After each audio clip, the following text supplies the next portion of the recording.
Moje ime je Ilić Mladen, generalni sam direktor fudbalskog kluba Krupa, tu funkciju obavljam već godinu i pol dana. Fudbalski klub Krupa je jedan porodičan klub, svi u klubu su kao članovi porodice. Sa velikom ljubavlju obavljamo svi svoje funkcije, zavisnosti u kom dijelu kluba smo zaposleni. Živimo za taj klub, saosjećamo se sa svim njegovim rezultatima, nekad boljim, nekad lošim. U svakom slučaju veliku pristrasnost osjećamo prema tom klubu.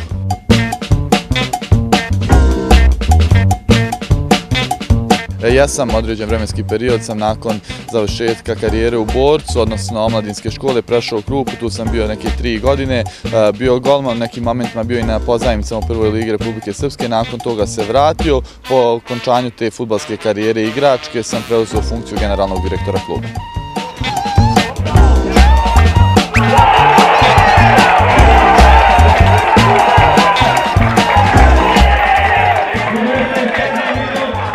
Vjerujem da imamo kapacitet igračkog kadra i stručnog štaba da ostvarimo taj rezultat. Neće nam biti lako, susrećemo se sa ekipama koje su isto tako jako kvalitetne i sam fudbal u Bosni i Hercegovini ide jednom uzlaznom putanjom. Neće nam biti lako, ali istinski vjerujem da možemo ostvariti taj rezultat.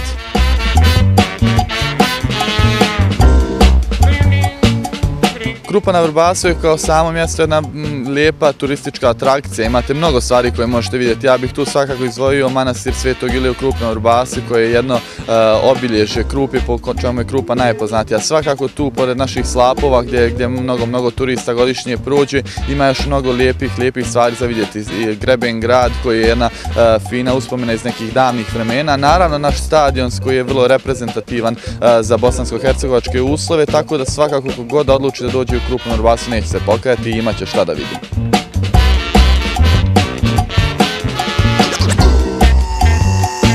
Veliki je broj ljudi koji funkcionišu kao i ja na relaciji Krupa-Banja Luka. Svakako je Krupa jedno lijepo, mirno mjesto za život bez bilo kakvih problema, tako da za život i mladog čovjeka i nekog u nekim ozbiljnijim i starijim godinama jedno lijepo mjesto za život.